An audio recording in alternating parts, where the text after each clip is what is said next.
Cette vidéo explore l'outil Bossage avec Révolution.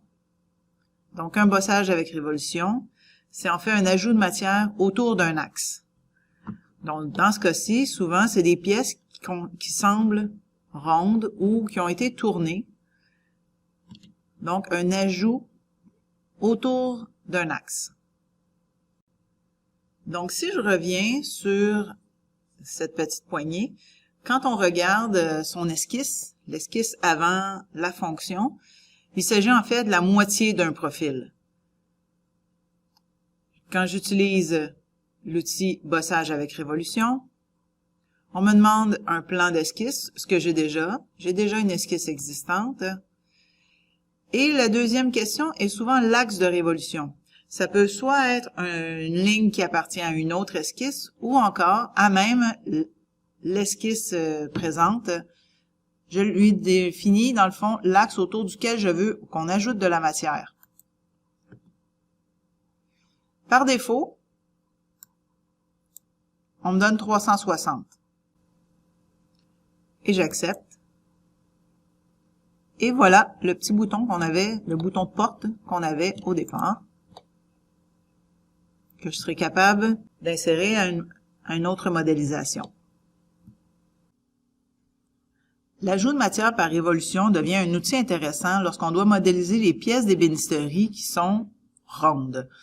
Donc, dans ce cas-ci, on pourrait y avoir la ceinture de la table, mais surtout le pied central de cette table, où est-ce qu'on sent que ça a été tourné, donc c'est autour d'un axe. Cette main courante, cette partie-ci, le bout de la main courante, dans le fond, est un ajout de matière sur 180 degrés. Donc, on est à la moitié de notre révolution. De même que ces colonnades grecques. Mais revenons sur le principe de base du bossage avec révolution. Donc, on parle d'une esquisse qui est idéalement fermée et où je vais devoir définir l'axe. Dans ce cas-ci, c'est une coupe, donc l'axe est à même mon esquisse, ce qui est possible. Donc, je fais l'esquisse et il me demande l'axe par 360 degrés, tout simplement. Il est possible aussi d'avoir notre axe extérieur à notre profil. À ce moment-ci, il doit être en ligne de construction pour ne pas en tenir compte dans la production de la matière.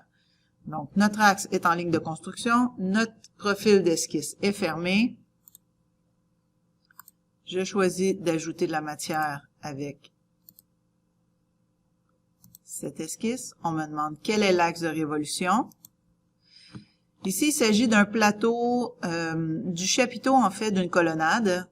Si j'avais à faire une demi-colonnade parce qu'elle est intégrée à un mur, ou peu importe, on peut décider d'avoir seulement une partie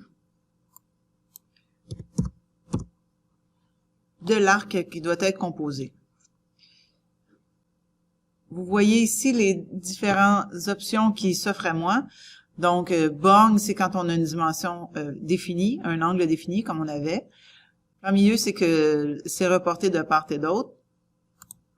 Ou encore jusqu'à une surface, jusqu'à un sommet lorsqu'on a autre chose à atteindre. Et j'accepte.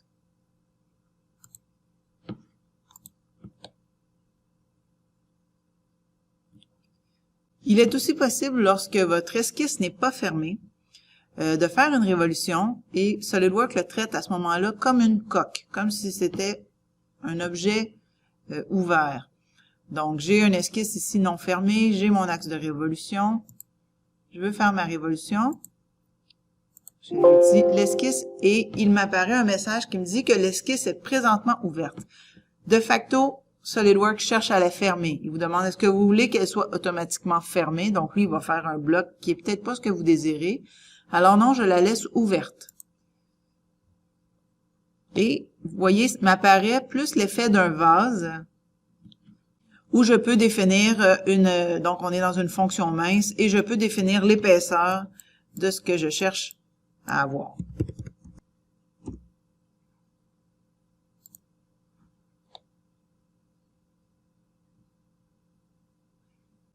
C'est ce qui gère les grands principes de révolution dans le bossage. Ce qui est à ne pas oublier, c'est que si votre axe ne fait pas partie de votre esquisse, il doit être nécessairement en ligne de construction.